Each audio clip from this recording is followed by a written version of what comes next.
Greetings and welcome to this edition of Positronic. I'm Barry P. Cook. I'm here to review the latest episode of Superman and Lois. It was called Truth and Consequences, and as it begins, Jor-El wants to merge with Jonathan, and he's able to actually start the process despite Jordan trying to stop him. As Lois calls out to John and John calls out to his mother, Superman arrives and stops the merge, after which Jor-El takes off. The Kent family has a little meeting about what the heck they're going to do to stop Jor-El from merging with Jonathan. And I don't know, I was thinking it seems pretty simple to me. Just give Jonathan some kryptonite laced brass knuckles. Like what? And you know, for that matter, why don't all of Superman's villains just have kryptonite laced brass knuckles? I mean, I guess in the comics and up until recently, kryptonite was depicted as hard to come by, but like in this show, the military had a stock of it and they'd even synthesized it. So, and on Supergirl, they seem to, like, everybody had kryptonite. So I don't know, it seems like they're kind of fudging that whole thing. Anyway, they certainly had a supply of X-kryptonite, so which is what would weaken Jor-El. So why they didn't just buy, I don't know. Anyway, when Jonathan gets a crazy doppelganger vision, like Clark had been getting when Bizarro first showed up, Clark figures out that Jor-El is in the town square, and he goes to confront him in his civilian clothes, at which point he's interrupted by Lana, who wants to catch up because, of course, he's been gone for a month, but he sort of has to rebuff her. Anyway, Jor-El takes off, and Clark goes home and learns that he's been away for a month, which he didn't know. A month and 3 days, actually. And he also learns that Lana won the election, and then he ends up having a conversation with Jonathan over the fact that Jonathan had been trying to protect his girlfriend all those weeks ago when he wouldn't say who gave him the drugs. I don't know why they felt the need to revisit that, but they did. Anyway, John Henry and his daughter have a conversation about how it's kind of scary that Allie has merged, and they're having this conversation while they're working on some kind of a device. Lana and Sarah have a bit of a heart-to-heart about how the various Kent men have been acting weird lately. And Lana mentions for the first time in this series that she's always kind of had a feeling that Clark was keeping something from her, that he had some other aspect of his life that wasn't public. You think? Jor-El shows up at Lana's house, and after being weird with Sarah, who is on her way out, goes in and knocks the crap out of Lana, which I do not approve of. We do not beat the crap out of Lana. Lana is a beautiful lady, and we don't do these things there. Anyway, Lois, have at her, but Lana, no, leave her alone. Anyway, when Lois goes to visit Lana at her office, where I guess she thought she was, she runs into Sarah, who mentions that she saw Bizarro Jonathan at her house, thinking it was actual Jonathan.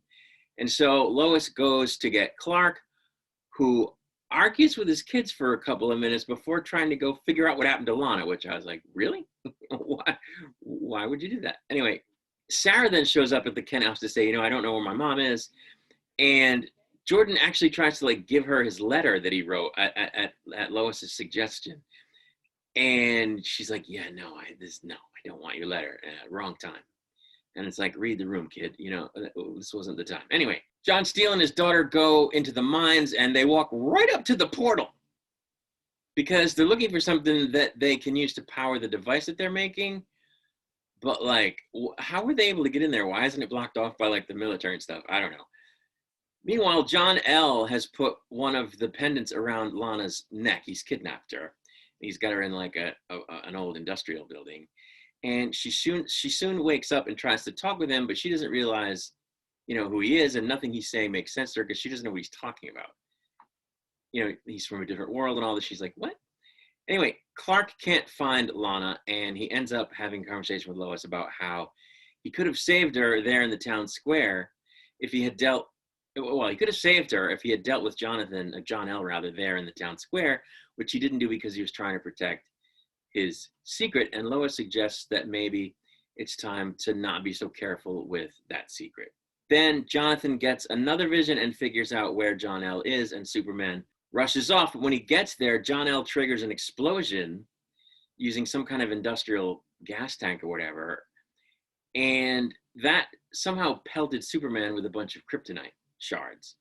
after which he takes a big shard and jams it right in Superman's chest, and then he takes off.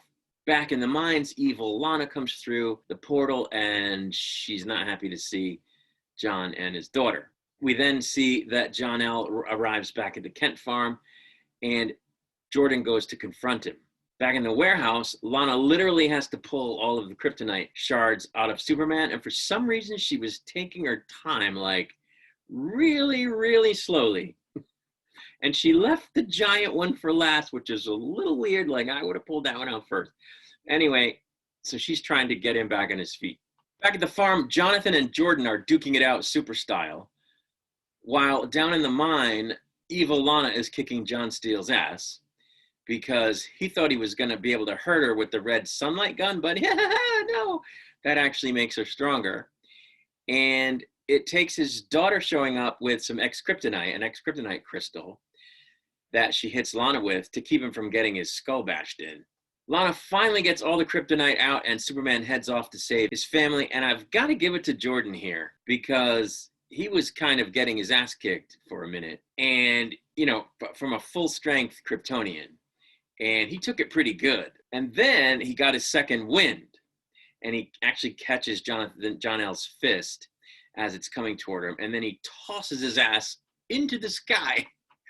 After which he flies up and kicks his ass a little more. And it was just fantastic until he falls out of the sky and ends up getting caught by Superman, and they land safely at the farm, at which point Jor-El lands, at which point Jordan goes over to him and just punches him the super fuck out. So it was very cool. Superman takes Lana home and explains that the Jonathan that she saw wasn't Jonathan, and they talk a little bit about who can handle what information about what happened. And then she invites him in because she clearly wants to get down with him, if you know what I mean, but he declines. He then goes home and tells the family that he thinks they should tell Lana what's going on because the other Lana is coming for her. And if they don't tell her, they can't really protect her. And the family agrees that it's a good plan to let her in on the secret. So Clark stops Lana by standing in the middle of the road while she's driving somewhere.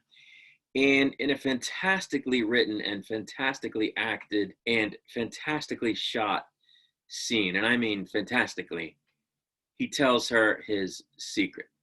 And it was really, really cool.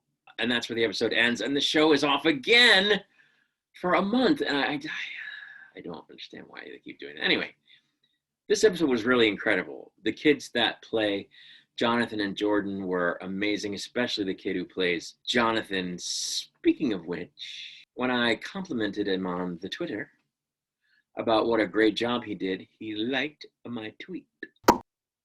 So there.